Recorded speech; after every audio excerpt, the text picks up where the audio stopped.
Welcome to everybody to our weekly class series.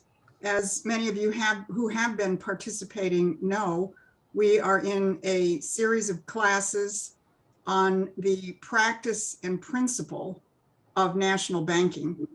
Last week, Brian launched the, shall we say, the practice part of national banking with a very important discussion on the energy crisis in the United States and how national banking can be used to actually affect that. He's giving you a living example because you might hear a little bit of whirring in the background when he speaks. It's because he's got the air conditioning on, but he has to have a fan on because it's so hot in Houston at this point. The energy grid just really can't keep up with it. So, you know, he's giving us a living example. And given that tonight's discussion is about one of the consequences of the lack of energy and the lack of infrastructure, namely the devastation which is currently going on in terms of our agricultural sector. This is very, very real. And of course, everybody is living the crisis in agriculture every time you go to the grocery store and you either can't afford to buy what's on the shelf or what you're looking for isn't on the shelf. I want to bring people up to date briefly on the front edge of our intervention into this fight, because it's been ongoing over the course of this last week right down there in Texas, and that has been our intervention into the Texas Republican Party State Convention with a plank which addresses the fundamental question that has to be taken on, whether you're talking about energy, whether you're talking about inflation, whether you're talking about agriculture or anything. And that is, we are in a system which is doomed because it is a system based on central banking. And so our fight at the Texas State Republican Party Convention was around a plank which we initiated some months ago at the local level to abolish the Federal Reserve and replace it with a third national bank modeled on Alexander Hamilton. The part of the plank to abolish the Federal Reserve did receive widespread support and remained in the plank as it went to the floor of the Texas State Convention today. I don't have the final results in terms of whether that remains as an official part of the platform. I suspect that it did, but I encourage people to tune in to our broadcast on Monday, where Keisha Rogers, who's been leading this fight, will be giving you an eyewitness report. But what did happen at the convention, I think is extremely important from the standpoint of what this class series has been all about. Because in the platform committee hearings, the part of our plank calling for the establishment of a third national bank based on Alexander Hamilton was eliminated by members of the platform committee. Now, in the course of the fight that we've been waging around precisely this question, the real fault lines have come very, very much to the fore. I'm going to actually read you part of a statement which Keisha Rogers wrote, and today we leafleted and saturated the Republican Party convention with this statement, which very much gets to the heart of what's going on here. And before I start reading it, I want to share the screen briefly, because I do want to point out to people that on our website, we have LaRouche PAC on the ground at the Texas Republican Convention. And if you scroll down, you will see our testimony at the hearings, the 4 people who were able to testify in the platform committee hearings. But I want to read this short excerpt from Keisha's statement, because as I say, it really does get directly to the question of the fundamental difference between a system based on central banking and a system based on economic sovereignty and national banking. So for those of you who may not know, Keisha in this picture is the lady in the yellow dress. So this is part of what she distributed at the convention today. Imagine my shock as an African American who left the Democratic Party to join the party of Lincoln because of the Democratic Party's racist identity politics and Barack Obama's destruction of NASA. Imagine my shock when Platform Committee member Garcia founded his opposition to the National Bank on the statement, quote, "As conservatives, we are Jacksonian and Jeffersonian," unquote. He also stated that a national bank would be the same thing as the Federal Reserve. Jefferson and Jackson? Is this for real? The heroes and icons of the racist Democratic Party? The Platform Committee chair took it one step further and agreed with Joe Biden that, quote, "We don't need to mess with the Federal Reserve." Is Washington's uniparty, or even worse, the failed Democrats of Jefferson and Jackson, dictating Texas Republican Party policy? And did anyone notice that Dan Patrick said that he was told not to talk about Donald Trump? And the reports we had from the convention floor as of yesterday is that almost none of the speakers from the podium brought up the question of Donald Trump. Many of the delegates were there in their full MAGA regalia, you know, hats, pins, shirts, you know, the whole thing. But the convention itself is clearly being run by the uniparty.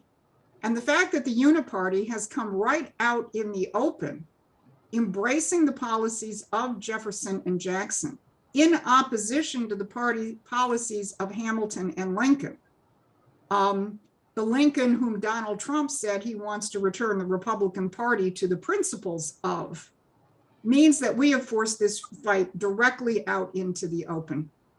Stop the share of the screen there. So we'll have, I'm sure, much more detailed and further reports from those who attended the convention, including the fact that we were, I believe, able to speak from the floor on our plank for the National Bank. And despite the apparent control or seeming control of the uniparty in terms of much of the discussion, dialogue, and platform, the reality is that reality is going to assert itself. And many delegates are going to walk out of that convention. They're going to remember what we said. They're going to remember our arguments about how the only way you can stop inflation is by rebuilding the productive economy of this nation. And that can only be done with a national bank. And they're going to go home and they're going to see gas prices hit $6, $7, $8 a gallon. They're going to be facing inflation in every aspect of their lives. And they are very much going to remember what we said and did at the Texas Republican Party and that convention. And that puts us in a position to continue our march to take over the MAGA movement, the America First movement, the Trump movement, for these economic policies, which are the only policies which will allow Donald Trump and anybody else who supports that idea to make America great again. You can only make America great again if you actually use American and not British imperial policies. So I'm going to leave the introduction at that because I know Brian has a lot to go through and we want to leave plenty of time for discussion. So let me get him up here. Okay, Brian, take it away. Okay. Okay, thank you, Susan.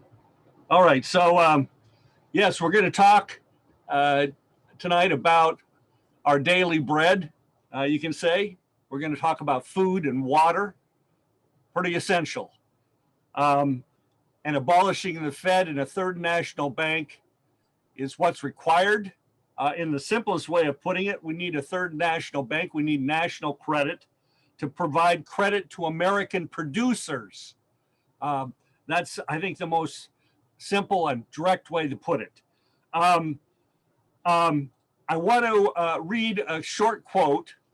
That's the only quote I'm going to read this evening. A short quote from Abraham Lincoln. It's from March 4th, 1843. It's at the Illinois Whig Party Convention. The Illinois Whig Party had suffered a defeat in the last election. They'd done better in the presidential election, but they were regrouping. This was in the context that Andrew Jackson, the president, had dissolved the Second National Bank and had plunged the United States into a Great Depression. You can go back and read about it, the 1837 Depression and on from there. And so Lincoln was called upon to provide direction to the party as to how it should proceed. And he's addressing specifically a plank, a proposal, a plank. And he said, so I'll just take it up from there. He says, the third resolution declares the necessity and propriety of a national bank. The first national bank was established chiefly by the same men who formed the Constitution, receiving the sanction of the immortal President Washington. The second national bank received the sanction of President Madison, holder of the pride title of Father of the Constitution, and subsequently the sanction of the Supreme Court, the most enlightened judicial tribunal in the world. Upon the question of the expediency of a national bank, we only ask you to examine the history of the times during the existence of the two banks and compare those times with the miserable present. That's Abraham Lincoln on the national bank. And I would say we are in that present now again. And we've got to multiply, as we have been discussing, multiply the productivity of our nation, take the hard-won capacity we still have in this nation, and multiply it and expand more broadly and upward. It's a process of multiplying our capacities. This is what we can do, and we have to do it to solve the crisis of these present times. Last week, we discussed the need for several hundreds of gigawatts of nuclear power and the spreading drought that now encompasses half the country, the brownouts and blackouts that are now threatened across the United States from a lack of building power plants. Why weren't they built? Building the power plants we need for our homes, for energy, for communities, for industry. Why weren't they built? If the presidencies of Lincoln, of Roosevelt, of Eisenhower, of Kennedy, if those presidencies as institutions existed today, we would not be in this fix. So let me say something about the operations of a national bank and national credit. And I'm going to use the example of the Reconstruction Finance Corporation very briefly here. Of course, this was instituted in the Depression, actually in 1932 under Hoover. It was taken over, expanded. Jesse Jones was really the head of it from the get-go. And he remained at the head of it under Franklin Roosevelt.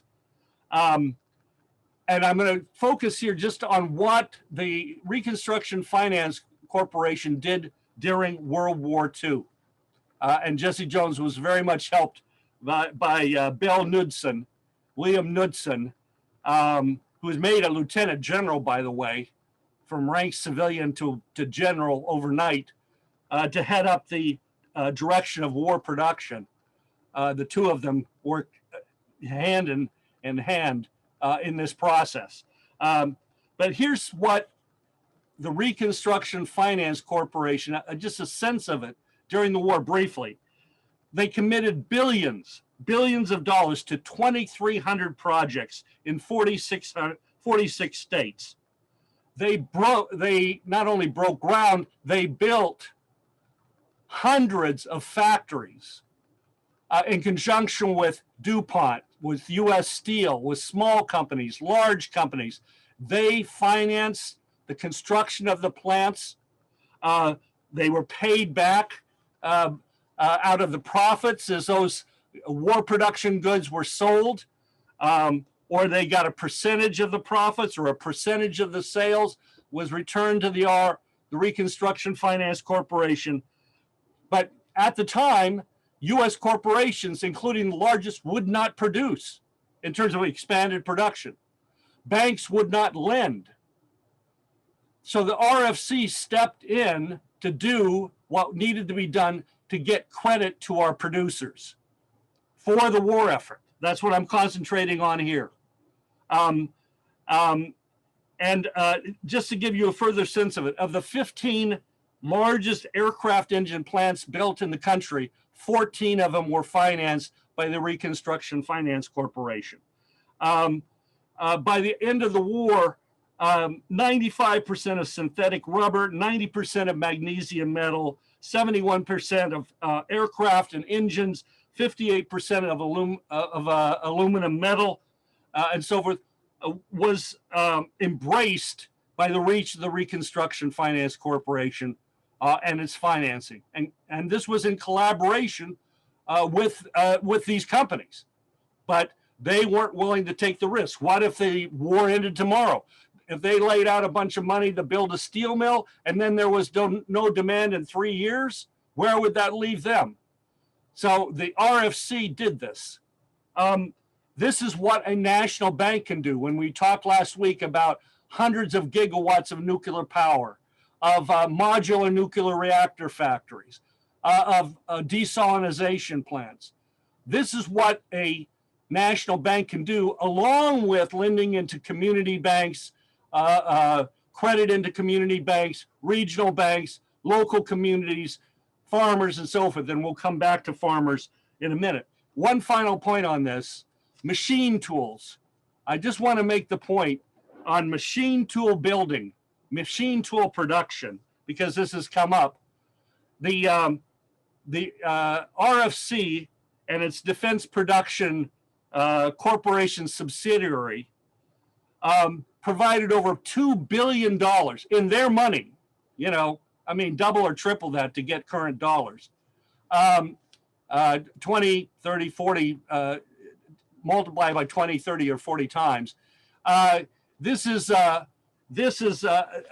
allowed the machine tool building industry to expand to meet the needs of the entire economy. Aircraft, tanks, you name it. They did this by providing payments, advancing payments to the machine tool builders, the machine tool companies, 30% of the purchase orders in advance. They paid them in advance to give them the capital to expand the capacities, to employ the people, to produce what was needed. That's credit. So this is what Abraham Lincoln was talking about. The misery caused by the collapse of national banking and what was required in terms of a third national bank to solve the crisis. Lincoln went with greenbacks, a greenback policy, national credit through a greenback policy. But it was essentially the same dynamic, the same methodology at the heart of it, as he already expressed in his remarks in 1843. So let's continue from there. I want to go briefly here to water, just to kind of underscore a point. We'll come back to water later. But just to give you a sense, if you could put up the first slide, Susan.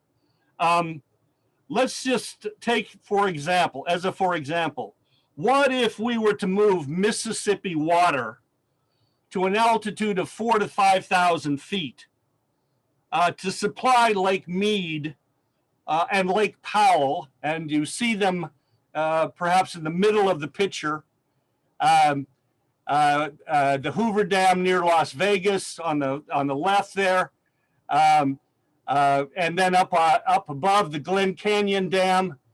That's what we're talking about here, Lake Mead, Lake Powell, right? If you're going to double the flow of the Colorado River, which is what's required now by refilling on an ongoing basis those two major lakes that feed the system. It will take 9 to 10 gigawatts of power to power that pumping process, to get that water up there so it can flow into California, flow into, as you can see, Arizona and the other surrounding states facing this drought. So we've talked about desalination, modular nuclear reactors, and we're going to be talking about this further on, this question of developing water projects across the United States, in part to meet the drought, but also to meet the future of our economy. So if you put up the next slide, just to give you an idea, Lake Powell feeds into Lake Mead. This is Lake Powell today, just so you have an idea of the crisis that exists, of the spreading drought throughout the West. So you can take that down. Thanks very much. Okay, so moving on quickly from there, we're going to turn to American agriculture. First, let's just say there's a bounty of nature. You know, we've got oceans of water, salt water out there. We can solve these problems. The way we have to think about this is that it's not that we have a water deficit, it's that we've got an infrastructure deficit. That's what we've got to fill. We've got to build out a new platform, a new platform upon which we live, as we have always done before. So turning to American agriculture, all right. Look, rural America is over 90% of the United States in terms of land area.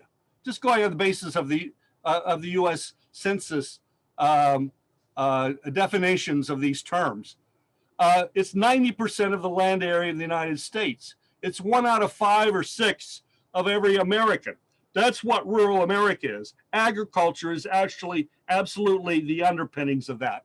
And we have the most productive farmers in the world. Between 1948 and 2017, U.S. agriculture tripled output,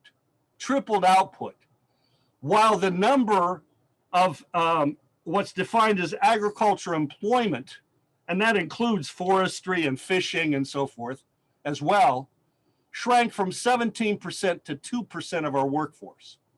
Tripled the output, shrank the size of the workforce. Incredible.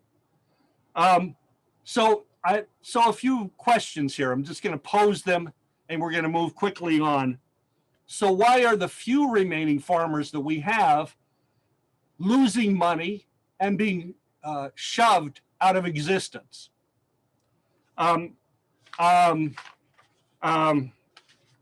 And look, I mean, again, just to remind everyone, remind myself, we're talking about eating here. Eating comes first. We all have a stake in this. Secondly, a question, fertilizer. How can there be a shortage of fertilizer? You take nitrogen, the basic fertilizer, ammonia, all right, producing nitrogen fertilizer, all right? All you need is natural gas.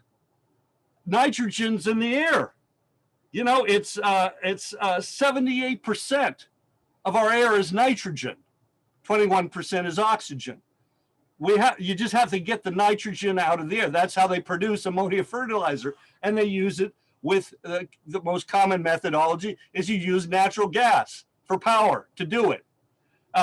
So you can build ammonia plants anywhere. So why is there a shortage? Thirdly, a different kind of question. Why are we burning our food? Why is 35 to 40% of U.S. corn output burned to produce ethanol? 35 to 40%. That's 30 million acres of U.S. land that is used to produce corn, dent corn, otherwise known as field corn, solely to sell it to be used for the production of ethanol. 30 million acres of rich farmland throughout the richest part of the United States agricultural economy.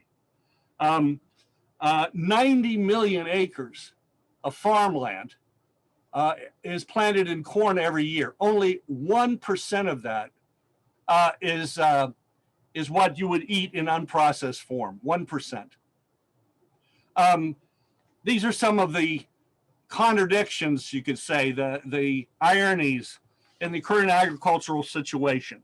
But I also want to just turn very quickly here to something, it may sound strange to you at first, agricultural or food manufacturing. Food manufacturing is a much bigger part of the US economy, and it really underscores the importance of what farmers and ranchers, what their role actually is, not measuring it by phony GDP figures, which is, it's like less than 1% of the GDP is from farmers and ranchers. Food manufacturing, you can put up the next slide when you have a second there, Susan, is 13% of manufacturing employment. And it's, let me make sure I've got this right. It's of 13% of 14.5% of employees and 13% of output, even perhaps a little more higher, 15% in terms of total output. This is just a breakdown of food and beverage manufacturing employees. You may not think of manufacturing, but this is 15% of US manufacturing today. We only employ, unfortunately, we've got to double and triple this. Only a little more than 8% of our workforce is in manufacturing in total, but 15% of that is in producing meats, processing meats, right, in various ways, grains, oilseed, seafood, dairy, fruit and vegetables. You get the picture there looking at those figures in terms of the breakdown of this.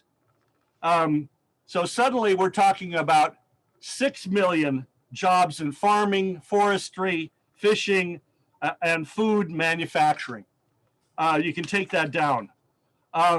So that we're talking we're talking about a productive process here that is required to put food on our table. Kind of the most basic social organization that man does from the get-go is to organize the production of food, along with water and shelter. But that's how important this is. And 24% of that is in meat processing of livestock, poultry, and the rest.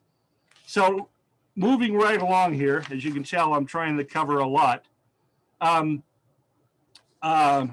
Let me then say, well, okay, I think we can all admit we've got a problem.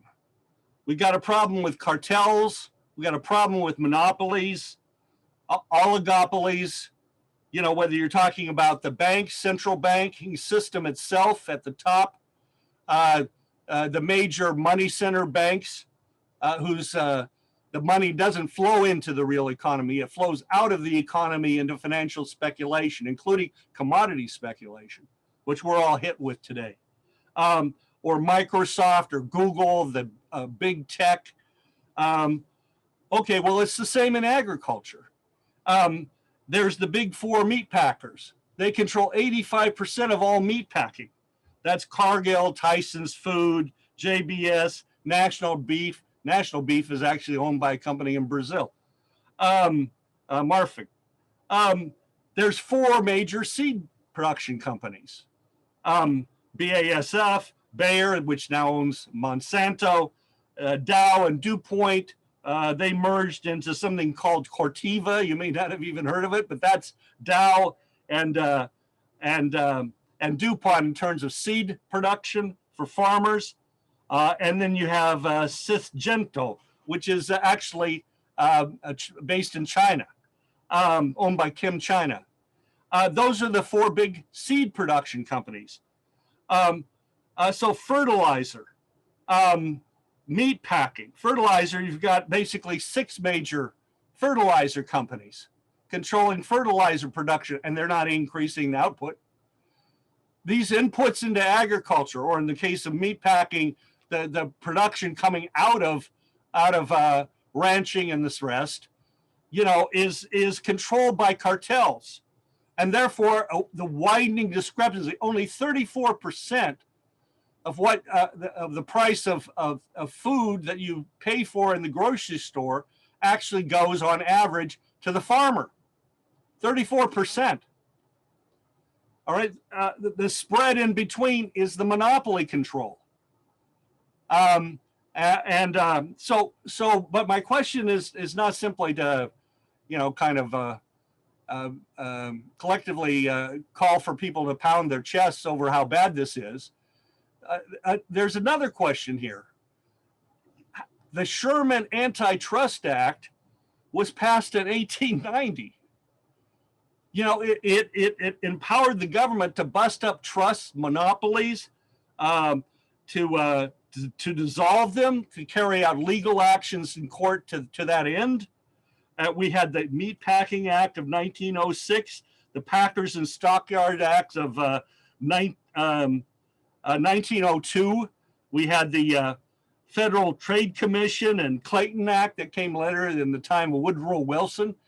You get the idea. The Commodities Exchange Act in 1936.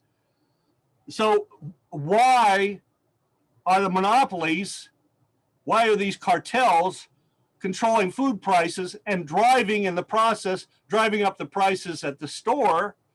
And when they break down, this increasingly narrow supply chain, whenever it breaks down, like with milk formula, baby formula, then we have shortages. And on the other hand, it's preventing farmers from even staying on the land. We're losing farmers every year. Well, this goes to the culprit of central banking, but it also goes to the cult of monetarism, of free market economics.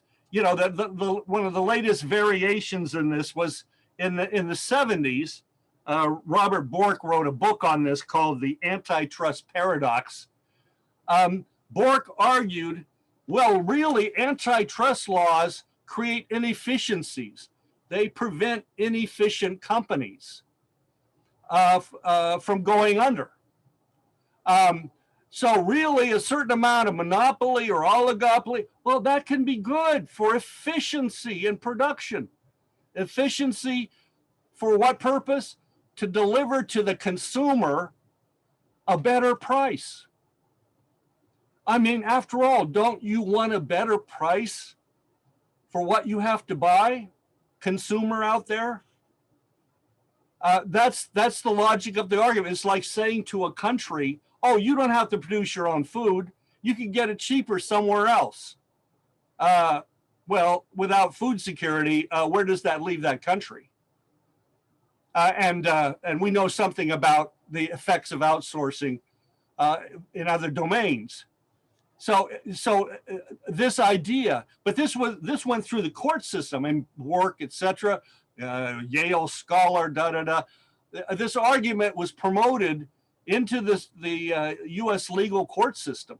This idea of consumer welfare and efficiencies governed by the concept of price, only price. The only thing that matters is price, cheapening the price to undermine the antitrust laws of the United States. And we're going to have to overturn that. That's going to be a task of the American people, of the American citizenry, of the Trump presidency.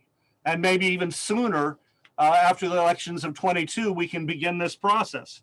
The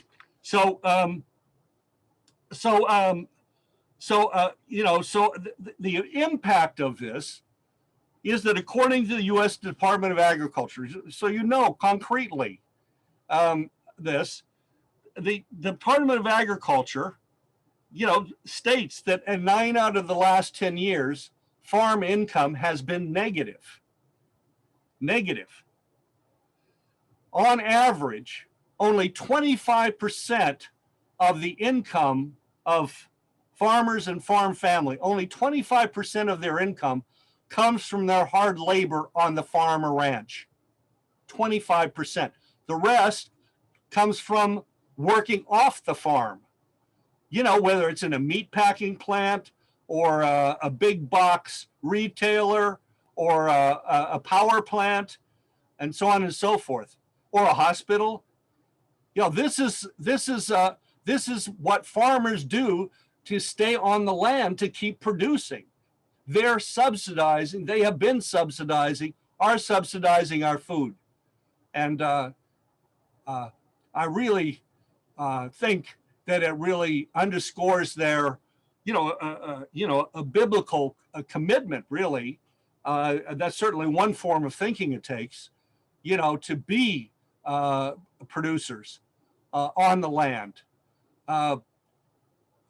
despite a temporary organization of society that is working against them. And we saw this in many fields during COVID, people who went out of their way, including meat packers and hospital workers and so forth. This cannot be simply about price. But that's the consequence of this free market hogwash of price, as opposed to the preamble of the Constitution, the concept of the general welfare, the thinking about our posterity. This is what we have to and can reassert, and that's what a national banking, national credit system, a third national bank is about. So from the standpoint of what I've just said, try to imagine what a revival of U.S. agriculture with an emphasis on family farms would look like. Almost 40% of output in terms of planted crops is monoculture now, like these huge corn operations and so forth. It's decimated communities. It's been part of a Walmartization process, if you will, where bigger is not better. Entire communities have dried up and almost blown away. 90% of the counties in the country with significant poverty levels, long-term poverty levels, are rural counties. But on the other hand, farmers spend $340 billion a year on their farms. Tractors, feed, farm equipment, services. They need machine shops. Think of what happens when you multiply the number of family farms. When you create, again, the demand here, there, and everywhere for communities that can service these family farms. You begin the process, particularly if you accompany this with re-regulation of trucking, of rail, to get these transport systems back out into these rural areas. You create a growing, vital process. And again, this is what 1 out of 5 or 1 out of 6 Americans. This is a very important component. Again, think of the manufacturing as a percentage of food manufacturing. This is a very important component of the entire U.S. economy. And we could go back in more detail. So parity, just briefly on parity, I think we need to talk about it briefly, not from the standpoint of going through the details, but just to give you a sense. Agricultural parity. Agricultural parity is putting a floor under the farmer's, the price he gets for his crop, so that he and his farm can continue to be productive. That's what agricultural parity is, a fair price. We had it, we instituted it in the 1930s. Over a third of our farms went out of business just between 1929 and 1933. millions more went under in the 1920s. And something had to be done. You know, tens of millions of Americans lived on farms at the time. And so what was instituted with the Agricultural Adjustment Act of 33, and then it was improved on in 38, was the introduction of parity pricing for farmers. And specifically, it was the Reconstruction Finance Corporation, Jesse Jones personally, with his legal counsel, that created the Commodity Credit Corporation. And the way parity worked was the Commodity Credit Corporation said, we'll give you what we think is a parity price for your cotton. Then it was for corn and other grains, wheat. And then it was for butter and so on. And they kept going. And closer and closer as they worked the price up out of the bottom into which it had fallen. This was the price being paid to farmers. The price came to approximate in the early 40s an actual parity price, which meant that the other way of thinking about parity is that a farm community, a farmer and his family was living at parity with the family in the city. The standard of living was equalized compared to what we have today. So some version, without getting into all the details, of parity pricing, agricultural parity pricing is going to be critical. But to make it work, we got to get those cartels, the, if you will, middlemen, out of the picture. So we're bringing prices down to the consumer at the time we're bringing the price up for farmers and ranchers. Now I want to turn to water, and we're going to run through this very quickly. And if we can put up the first slide there. This is the Missouri River Basin, the largest runoff of the U.S. water system. Oops, did you skip over one? I think you skipped over one. Oops, maybe I missed out on one. Well, I'm sorry if that is missing. Well, it won't help to really hold it up. If you take the Missouri River Basin, it runs all the way up into Montana, right? That's where it starts and comes down. It runs east, and then of course runs south, and ultimately meets up with the Mississippi. And there's a whole set of water projects in that region that are already ongoing. Here, what we've got is the Red River Valley Water Supply Project. This is being built by the state because the Obama and Clinton, or the Clinton and Obama administrations, whatever, Gore administration, wouldn't finance it. They initially would, but then they backed out. So this is now being built by the state of North Dakota to bring water from the Missouri, which up there, the Missouri is there on the picture on the left, where it says intake. And it's bringing water all the way over to the Cheyenne River. It's about 165 miles. And it's going to provide water to communities all through that area. All right. Moving on to the next slide. We've got the proposed Kansas aqueduct, bringing water down from near Fort Randall, the Fort Randall Reservoir there in the upper right-hand corner, and bringing it into the central or western part of the state, which is part of that overlays the Ogallala Aquifer, which is being drawn down at an increasing rate. And now with the drought, it's a even worsening situation. Water is critical to get out into the farm areas, communities of western Kansas.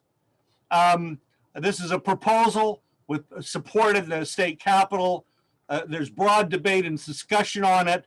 And this is one of the projects that needs to be carried forward. Moving on, the next, what we have here, I'm bringing this in for a reason.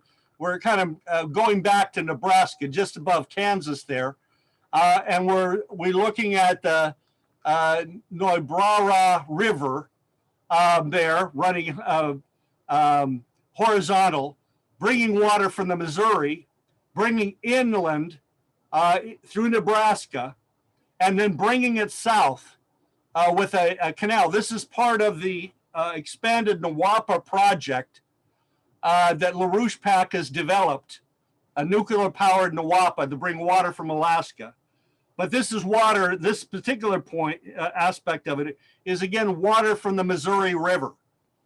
And bringing water down, all the way down to the Pecos River in Texas, as you see, going all that way down through those states. The orange and yellow is the Ogallala Aquifer. This can recharge that entire region and be a benefit to agriculture, communities, and water supply for generations to come. A very important project. And I can say there's a lot of contention going on around water projects as well. The governor of Nebraska is threatening to bring water from Colorado into Nebraska under the so-called South Platte River Compact. He can do that because he's afraid Colorado is going to use too much of the water under that compact. Anyway, there's these kinds of debates and so forth. The point is we need a national energy, water, and agricultural program for the nation. Go on to the next one quickly. Here is the river, the Colorado River Basin. Starting, you can see up there in Wyoming, of course in Colorado, and then moving downstream. And on the far left, you've got that area that we were talking about before, you know, in terms of the Lake Mead and Lake Powell area.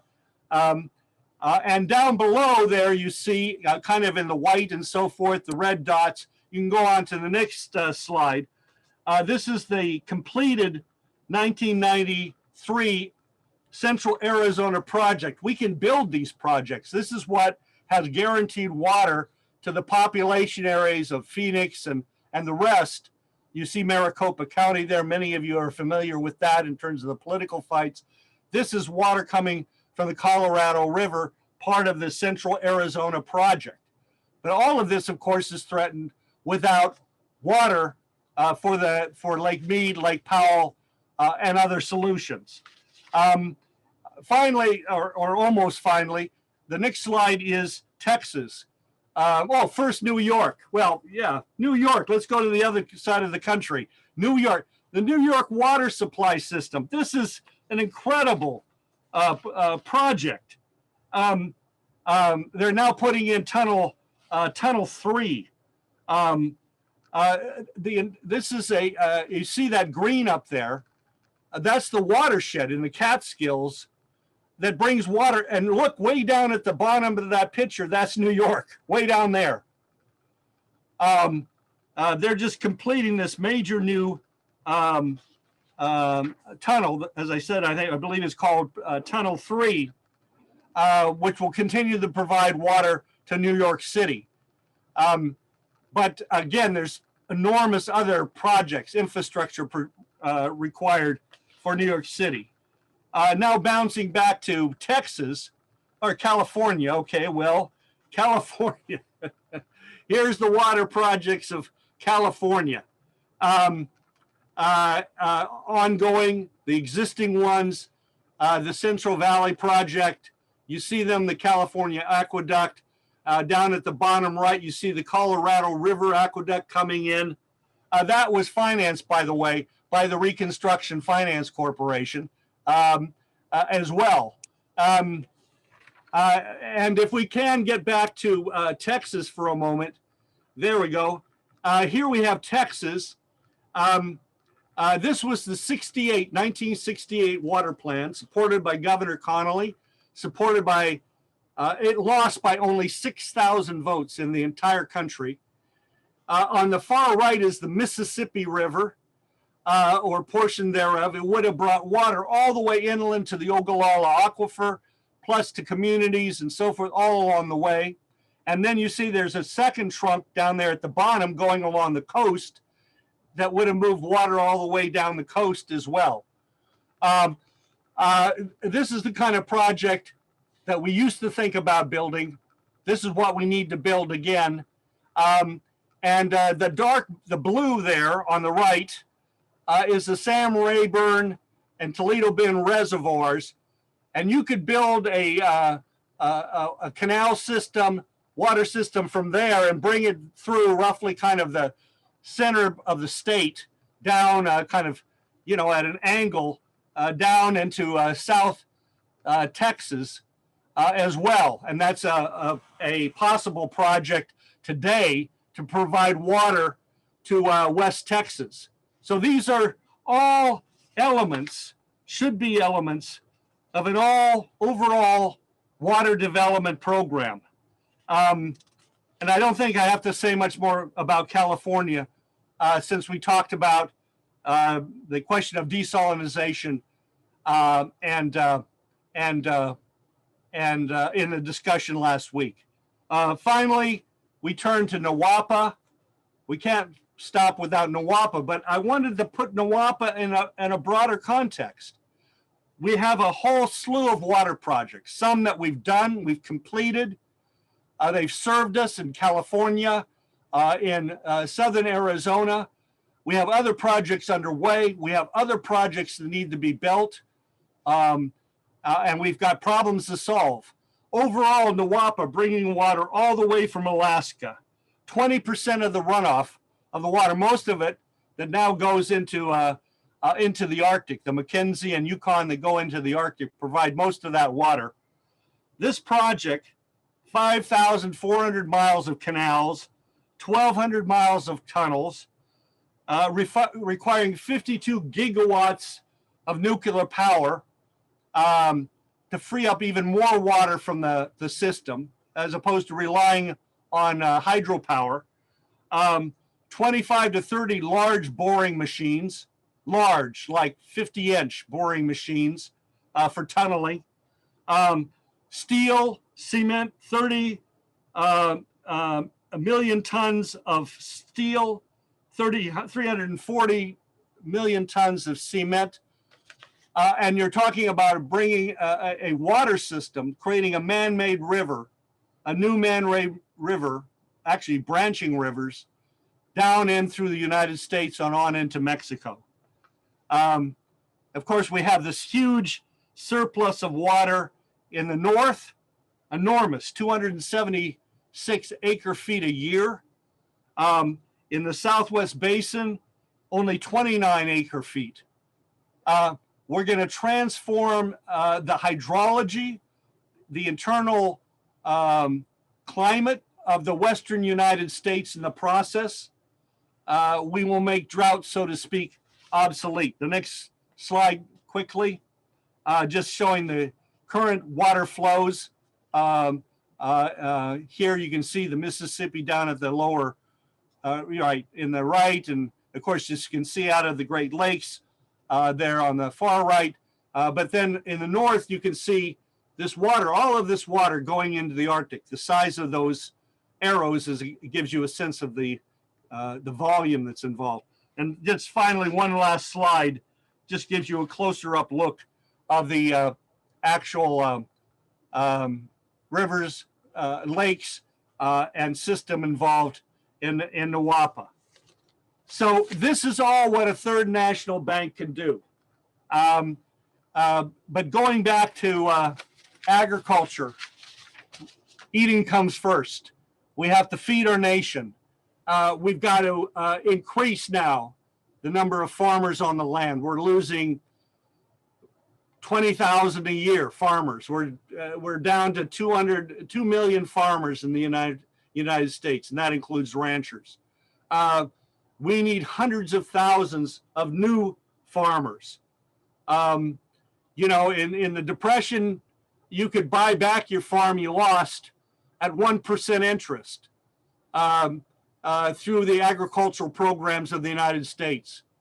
We can build up our agricultural farm communities again, and we can provide them with the infrastructure, the water, the energy, but also the steel and the other aspects of a productive economy that can enrich the entire nation and make it more productive than ever.